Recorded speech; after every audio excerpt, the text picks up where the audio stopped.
यहाँ समझो बात। इसका मतलब समझ में आ गया। एडल्ट का मतलब वयस्क होता है 18+, और ये इलेक्टेड के लिए मेंबर्स बन सकते हैं या फिर इलेक्शन के लिए तैयार हो सकते हैं। 18 से नीचे नहीं, क्योंकि 18 से नीचे सब बचपना वाला हरकत करता है सर। तो अपने खुद नहीं संभल पा रहा है तो दूसरा कैसे संभालेगा। खुदे जो है 10-20 रुपया मिला या 100-150 या फिर 1000 रुपया मिला, खुद जाके गुपचुप खा लिया, अब बोलेगा कि वोट देने जाएंगे, तो ये अच्छा बात है। पहले खुद तो आप बन जाइए, समाज में रहा कैसे जाता है ना, हैंडल कैसे खुद को किया जाता है, तब तो दूसरा को हम सेलेक्ट करें। तो यहाँ पे देखिए समझिए, इक्वलिटी इन इंडियन डेमोक्रेसी, इसको समझना है तो सबसे पहला इसमें कानून बनाया गया है। क्या कानून बनाया गया है? सबसे पहला कि कानून की नजर में व्यक्ति समान है, यानी कि प्रशासन की नजर में क्या है, व्यक्ति समान एक समान है। या फिर वहां पे कोई भी आ जाए, बड़ा पद का है, छोटा पद का है, गरीब है, अमीर है, सब क्या है, समान। इसका तात्पर्य है कि किसी भी देश का नागरिक कानून का पालन करना अनिवार्य है, चाहे वह साधारण मजदूर हो, चाहे वो कोई अधिकारी हो।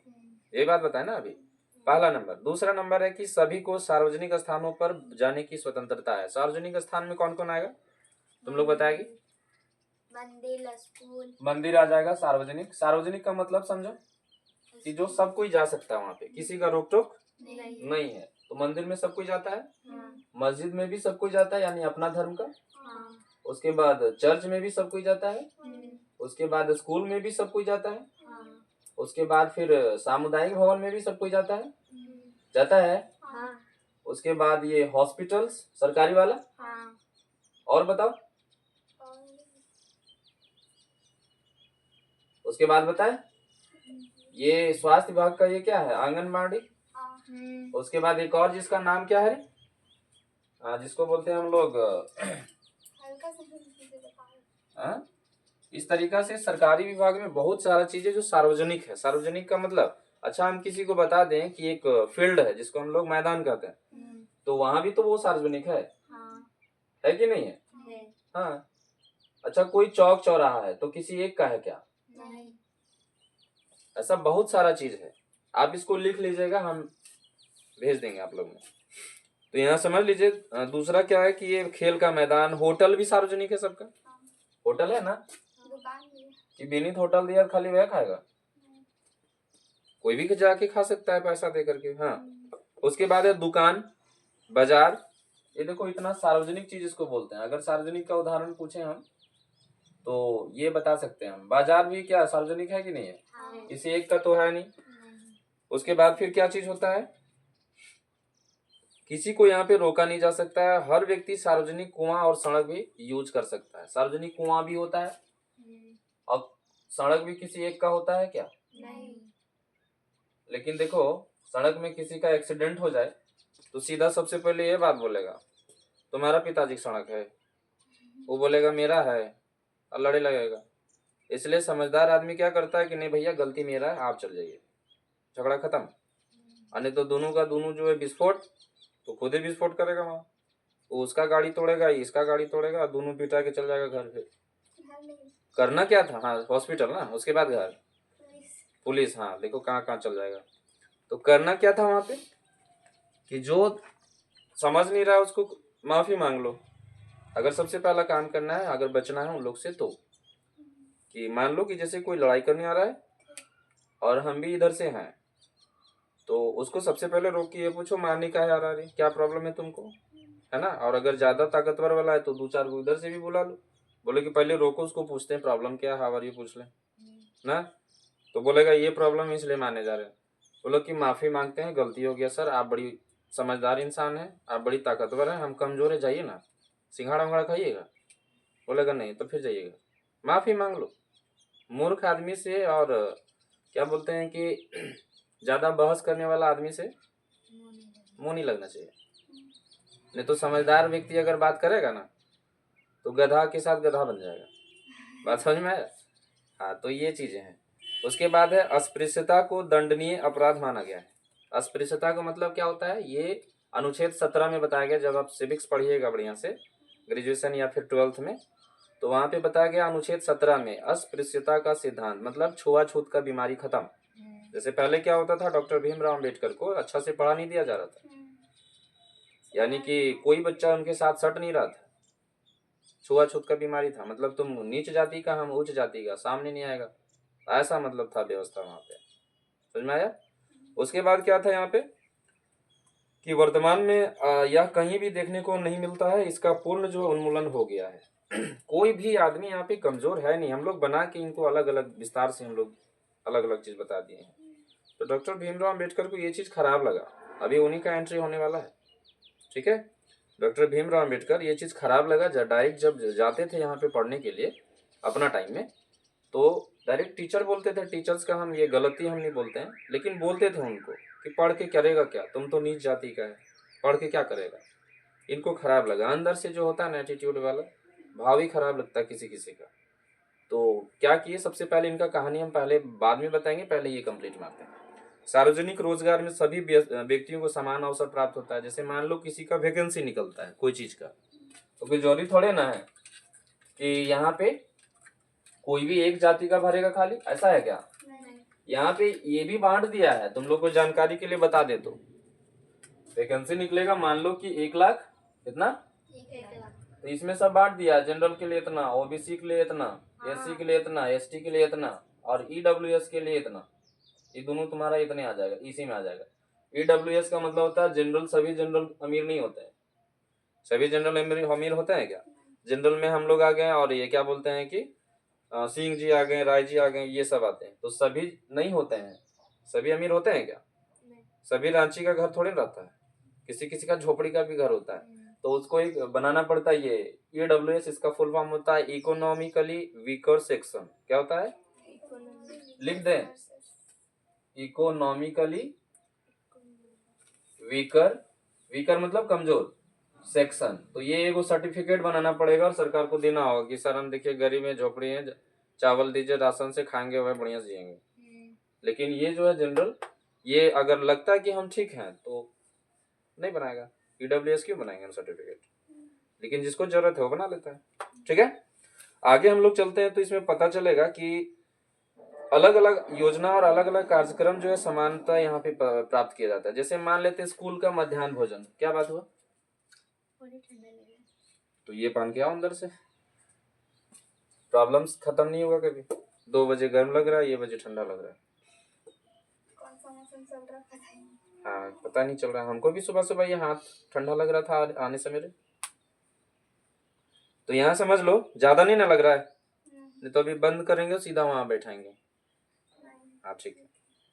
तो यहाँ समझ लो कि अलग अलग कार्यक्रम और अलग अलग योजना सरकार निकालते रहते हैं। जैसे स्कूल का मध्याह्न भोजन, अब इसमें से खाली पंडित जी जाए कि हम ही खाएं, और बाकी SC ST टुकुर टुकुर मुंह देखेगा, वो भी जाके खाएगा। तो ये मध्याह्न भोजन भी सार्वजनिक हो गया। और साथ में इसके साथ ही सरकार के सैकड़ों वर्षों तक असमानता व्यवहार से पीड़ित वर्षों के जीवन स्तर को सुधारने के लिए क्या क्या किया गया। सबसे पहला कार्यक्रम योजना लागू किया गया, ठीक है। एक होता है पंचवर्षीय योजना, 5-5 साल में लगता है। तो 1951 से स्टार्ट हुआ था पंचवर्षीय योजना, यानी 5-5 साल में, 1951 से 1956, 5-5 जोड़ते जाओ, तो अभी भी नहीं, एक योजना चलता है, उस योजना में बहुत सारा जो है लाभ मिलता है। इसमें क्या पता चला है कि इन योजनाओं को उद्देश्य में रखते हुए क्या करना पड़ता है। सबसे पहला जो है अवसर प्रदान किया जाता है। जैसे मध्याह्न भोजन का बार बार बात कर रहे हैं, तो हर चीज, हर लोगों को ये समान नजर के देखा जाता है। कैसा देखा जाता है, समान नजर से देखा जाता है। अब बात ये समझो यहाँ पे कि सार्वजनिक यहाँ पे शिक्षा भी हो गया। कोई किसी एक का अधिकार है क्या? अगर यहाँ पे कोई कमजोर व्यक्ति या कमजोर बच्चे आए यहाँ पढ़ने के लिए, तो हम क्या करेंगे, भागो यहाँ से, या फी नहीं दे पाएंगे तो क्या बोलेंगे, उसको भी पढ़ा सकते हैं। अगर मान लेते हैं कि यहाँ 10-15 बच्चे बैठे हुए हैं और एक और आना चाह रहा है लास्ट में कि सर हम कोना में बैठ जाएंगे, आपका बात सुनेंगे, तो इससे मेरा कुछ जा रहा है क्या? सिर्फ आके सुन लेगा। तो ये टीचर्स को, हर लोग को सोच होना चाहिए, लेकिन पता नहीं, हमको तो नहीं जानते हैं, और लोग को तो पता है कि नहीं, पहले प्रोसेस पहले। और ये होना भी चाहिए, क्योंकि हर बच्चा को समझ में आता है ना कि ये भी फ्री हो गया तो कभी भी जाकर पढ़ लेंगे। फ्री का चीज जैसे मंदिर का प्रसाद नहीं होता है, कभी भी जाकर ले लेंगे। लेकिन जब कहीं पैसा लगाए तो, जैसे दुकान का सामान, सर पहले लेंगे, नहीं तो गड़बड़ हो जाएगा फिर, ठीक है, मिनट्स बताएंगे आप। तो यहाँ पे 1989 में सबसे पहला महिला सशक्तिकरण और शिक्षा सशक्तिकरण यहाँ पे किया गया था। महिला लोग को भी मतलब क्या बोलते हैं, कमजोर दृष्टि से देखा जाता है कि महिला है खाली घर में खाना बनाएगी, चूल्हा फूकेगी। लेकिन अभी का टाइम देख लो, उल्टा हो रहा है। उल्टा मतलब अब महिला जो है काम करने के लिए जा रही है और पुरुष भी जा रहे हैं साथ में। जिसको मन हुआ भूख लगा तो वो बनाएगा, नहीं भूख लगा तुम बैठो साथ में। ये हो गया है जिसको हम लोग पार बोलते हैं एजुकेशन का। उसके बाद फिर 15 अगस्त 1995 में प्राथमिक और उच्च विद्यालय का जो है नामांकन शुरू हुआ बच्चों का। कब से रे? 1995, 15 अगस्त 1995, यानी कि इंडिपेंडेंस डे के दिन ही 1995 में इंटरनेट का भी आगमन हुआ। यानी नेट जो चल रहा है ना 1995 से चल रहा है। मतलब उसी दिन से शुरू नेट शुरू हो गया। नेट मतलब कोई भी 2G 1G तो नहीं 2G, और स्पीड थोड़ा कम होता था। अभी जितना फास्ट है ना उतना फास्ट नहीं होता था, धीरे धीरे कछुआ का चाल, पुराना वाला मोबाइल जैसा मेरा। समझ में आया? तो आगे आप लोग समझिए, पोषण का भी स्तर सुधार हुआ। जैसे मान लेते कोई कोई बच्चे जो है बहुत अच्छा खाना नहीं खा पाते हैं। खा पाते हैं क्या? लेकिन उनको क्या करना है, सीधा सीधी मध्याह्न भोजन में खा लेना है। अच्छा, हम जब देख रहे थे तो सरकारी स्कूल में ये सब चीजें मिलता है, जैसे दाल हो गया है ना, उसके बाद फिर चना हो गया, फिर अंडा वगैरह हो गया, मिलता है ना। तो उससे कैल्शियम मिल गया। फिर क्या क्या मिलता था तुम लोग को नहीं पता होगा। सरकारी बच्चे को ज्यादा कुछ मिलता भी उतना नहीं है, लेकिन उतना जितना होना चाहिए उतना मिल जाता है। बात समझ में आया? क्योंकि वहाँ पे सरकारी जो विभाग होते हैं उनको भी ज्यादा काम होता है, तो जितना कर पाते हैं सब तो कर ही लेते हैं। उसको लगा दो, तो स्टिक पड़ा हुआ है, उसको एक डंडा। हाँ, आगे अब हम लोग चलते हैं यहाँ पे कि भारत में व्याप्त असमानता जो था इनको कौन खत्म किए? मिटाए इसको? कितना हुआ है? 12। बहुत जल्दी जल्दी पढ़ा रहे हैं क्या? चलो ठीक है, लेकिन अभी एक चैप्टर खत्म भी नहीं हुआ है। हम सोच रहे हैं 20 मिनट में एक चैप्टर खत्म होगा, और स्पीड पढ़ाना होगा। यहाँ सबसे पहले देखो, इनका नाम आता है डॉक्टर भीमराव अंबेडकर। ये कहानी हम बताए थे क्लास 9 को, तो बोले सर आपको याद कैसे रहता है। अब हम एक गुपचुप वाला को पूछे कि चंदन भैया आप इतना अच्छा गुपचुप कैसे बनाते हैं।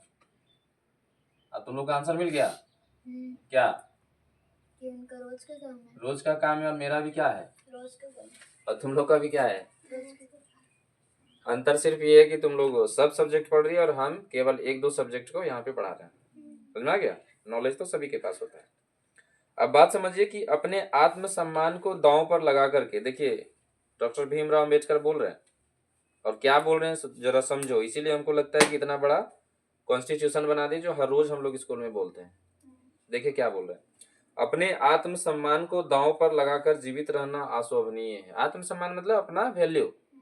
मान लो कि तुमको कोई वैल्यू नहीं दे रहा है और जबरदस्ती तुम वहां पे बैठ रहे हो, वहां पे बतिया रहे हो, कुछ भी नहीं कर रहे हो, तो ये अलग चीज है, ये खराब चीज है। आपका वैल्यू मिलना चाहिए तब तो आप रहिएगा। आगे चलते हैं। आत्मसम्मान जीवन का सबसे बड़ा जरूरी हिस्सा है।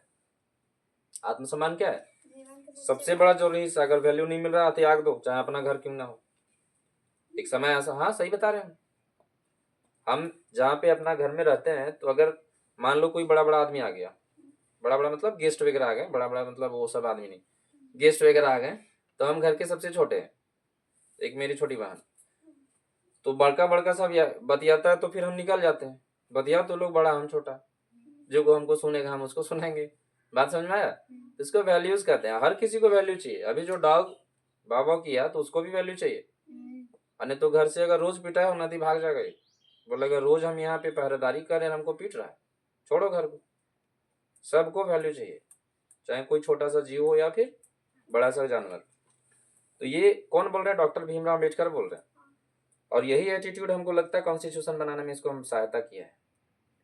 ठीक है, इनके बिना व्यक्ति नगण्य है। मतलब कि समझ लो कि अगर वैल्यू नहीं मिले, बार बार आपको कोई डांटे कोई बताए और आप अच्छा काम कर रहे हैं, तो ये समझ लीजिए आपके पास जो है बहुत कम वैल्यू, वैल्यू मतलब गिरा हुआ। आत्मसम्मान के साथ जीवन बिताने के लिए व्यक्ति को कठिनाइयों पर विजय प्राप्त करना पड़ेगा। जैसे मान ले कि डिफिकल्टीज आता है कि नहीं, अगर मूवीज वगैरह देखते हैं आप लोग, तो हीरोज को सबसे ज्यादा प्रॉब्लम्स को फेस करना पड़ता है, हाँ। और लास्ट में जब प्रॉब्लम को फेस कर लेता है तो हीरो का इमेज कैसा बन जाता है? स्माइल नहीं, मतलब बोलते हैं कि अब ये जो है धुरंधर बन गया, किसी को भी पीट देगा, ऐसे होता है ना। तो यानी कि डिफिकल्टीज को प्रॉब्लम्स के साथ देखना पड़ेगा कि हम हैंडल कर पाएंगे या आप नहीं कर पाते हैं। बगल से पूछिए कैसे होगा, आप अकेले थोड़े ना जी रहे दुनिया में, अकेले जी रहे हैं, जैसे आप जी रहे वैसे सब जी रहे हैं। तो अगर आपसे नहीं हो रहा तो इसका मतलब थोड़े ना कि सबसे नहीं हो रहा है, सबका एक स्पेशलिस्ट होता है ना। आगे चलते हम लोग कि केवल कठिन और निरंतर संघर्ष से ही व्यक्ति बल, विश्वास और मान्यता प्राप्त कर सकता है। यानी कि जो डिफिकल्टीज आपके प्रॉब्लम्स यानी आपके जीवन में आ रहा है उसको फेस करो, उसको वहां पे चेंज कर दो, यानी कि प्रॉब्लम्स को ही खत्म कर दो। उसके बाद देखो ये जो एटीट्यूड आएगा हमारे पास जीवन जीने वाला, वो कभी खत्म ही नहीं होगा। हाँ, बार बार तुमको दुख मिलेगा, ये समझ लो अभी से। ऐसा नहीं है कि अभी सर पढ़ाई कर रहे हैं तो पढ़ाई में तो पास होते ही जा रहे हैं, तो ये आपका भौतिक जीवन है। अभी कौन सा है? भौतिक जीवन में, यानी कि भौतिक पढ़ाई लिखाई में कोई आदमी तो पास होता है, फेल होता है या फिर अच्छा नंबर्स लाता है, लेकिन जब आपका लाइफ शुरू होगा, यानी कि जब आप जीना शुरू करेंगे, अभी जीना शुरू कर रहे हैं क्या? अभी सिर्फ नॉलेज लेना शुरू कर रहे हैं, जी तो रहे हैं, खा पी रहे हैं, नॉलेज लेना शुरू कर रहे हैं। लेकिन यहाँ पे बताया जाए कि जब आपका लाइफ शुरू होगा तो पहला प्रॉब्लम्स फेज वहां पे वो फेंकेगा, टेस्ट करेगा कि देखते हैं इतना पढ़ाई लिखाई किया, इसको कैसे हैंडल करता है। जैसे हम अपना पढ़ाई लिखाई खत्म किए तो बहुत प्रॉब्लम्स आ रहा था, बात समझ में आया? तो हर क्षेत्र में आपको थोड़ा थोड़ा ज्ञान लेना पड़ेगा। आपको साइकिल चलाने नहीं आता तो चलाना पड़ेगा, किसके भरोसे रहेंगे? बात समझ में आया? आप बड़े हो जाइए, अगर बाइक चलाना नहीं आता है तो आपको चलाना पड़ेगा। तो ये अभी से नहीं, थोड़ा थोड़ा धीरे धीरे। अब ये नहीं कि एक ही बार बोल दिए सर कि चलो एक ही बार सीखिए लेते हैं सब चीज, हाथ पैर टूट जाएगा फिर। अगर कोई चीज का जानकारी नहीं है तो उसको चलाना चाहिए क्या? नहीं, ये तभी चलता है जब प्रैक्टिस है, और इसको चलाने के लिए हमको सोचना नहीं पड़ता है। ऑटोमेटिक ये घूमता है, ऑटोमेटिक पैर जाता है, ऑटोमेटिक सब हो जाता है, क्योंकि ये क्या बन गया? आदत बन गया, कब कहाँ क्या करना है। हाँ, सब टोटल चीज। तो ये इसको थोड़ा सा बनाना पड़ेगा। अब इनके बारे में थोड़ा हम कहानी बता देते हैं, ठीक है? हाँ, डॉक्टर भीमराव अम्बेडकर, इनका कहानी सुनेगी तो हमको लगता है कि रोने लगेगी। अभी तो लोग रोवेगी नहीं, रोएगी और हम ठीक है करे। थोड़ा सा इनमें जान ले कि मानवीय गरिमा का मूल्य अगर तुम लोग देखो तो हम तो इस मूवीज को देखे हुए, आपका बुक में ये मूवीज का जिक्र किया हुआ है। दीवार फिल्म, जो दीवार फिल्म में अमिताभ रहता है, अमिताभ बच्चन जी, है ना? सॉरी, ओनली नाम बताएं। अब पता नहीं ये कहाँ कहाँ जाएगा, कौन सुनेगा, तो गड़बड़ हो जाएगा ना। तो यहाँ समझ लीजिए कि दीवार फिल्म में यहाँ बताया जा रहा है कि 1975 में ये बना था मूवीज। क्या बना था? 1975। यानी 1975 में ये मूवीज बन रहा था, और उसमें एक दिखाया जा रहा है कि पॉलिश करने वाला एक लड़का जो है फेक करके पैसा दिया जा रहा है। जैसे कोई एक अमीर आदमी आया और बच्चा जो है गरीब है, वही तो पॉलिश करता है ना, तो अमीर खानदान का को पॉलिश करता है बैठ के रोड में। अब वो पॉलिश कर रहा है तो पॉलिश कर दिया, खत्म किया जूता का पॉलिश, और उसको फेक कैसे पैसा दिया जा रहा है कि ऐसे निकाला पैसा। अरे पैसा है कि नहीं मेरे पास? नहीं है रे, था लेकिन हमको लग रहा है इन्होंने रखा गया क्या, देखो ये नहीं, ऐसे निकाला ऐसे फेंक के दे दिया, तो ये वैल्यू वाला चीज है? तो लड़कवा क्या बोलता है, लड़कवा का बात सुनो, इज्जत से पॉलिश किए, इज्जत से दीजिए, नहीं तो इधर से रामपुरी भी रखे हैं। रामपुरी समझती है? चाकू, समझ में आया? हर किसी को वैल्यू चाहिए, ऐसा नहीं है कि किसी को नहीं चाहिए। तो ये 1975 में बताया गया है। उसके बाद ये फेंक के देता है तो उठाने से इनकार कर देता है वो, कि हम क्यों उठाएं, आपका जूता पॉलिश करके से फेंक के दें, आप आनिएगा। तो उसका तो इज्जत खत्म होगा, पॉलिश वाला लड़का का इज्जत, जो फेंक के पहनेगा तो उसका इज्जत ज्यादा जाएगा ना रे, ये चीज है। अब यहाँ पे उसके काम से ही गरिमा और उसका भुगतान पर क्या होता है, सहित किया जाना चाहिए। यानी कि मानवीय गरिमा का मूल्य अक्सर कुछ लोगों को ही असमानता और व्यवहार का मंत्र होता है। यानी आपको सबसे पहले ये समझ लेना होगा कि लाइफ में अगर अच्छा से जीना है तो वैल्यू आपको बनाना पड़ेगा। क्या करना पड़ेगा? वैल्यू और वैल्यू बढ़ाने के लिए क्या आपको करना पड़ेगा? एजुकेशन दमदार लेना पड़ेगा, क्वालिटी वाला लेना पड़ेगा। इरवा गिरवा एजुकेशन से नहीं कुछ होने वाला है। समझिए पहले का व्यक्ति क्या कर दिया, नॉर्मल था कि नहीं। बिरसा मुंडा का भी कहानी बताई थी 7 में, कहाँ से कहाँ पहुंच गया वो। पहले क्या करता था वो, एकदम सिंपल वाला स्कूल में पढ़ता था, लेकिन देखो कहाँ से कहाँ क्या कर दिया। सबका कहानी थोड़ा थोड़ा बता ही देंगे हम। तो आप लोग अभी ये कीजिए, बाल सांसद को लिखिए और बाल सांसद का उद्देश्य क्या है वो लिखिए, उसके बाद फिर हम इनका कहानी बताएंगे। अभी ये क्लास 7 का है।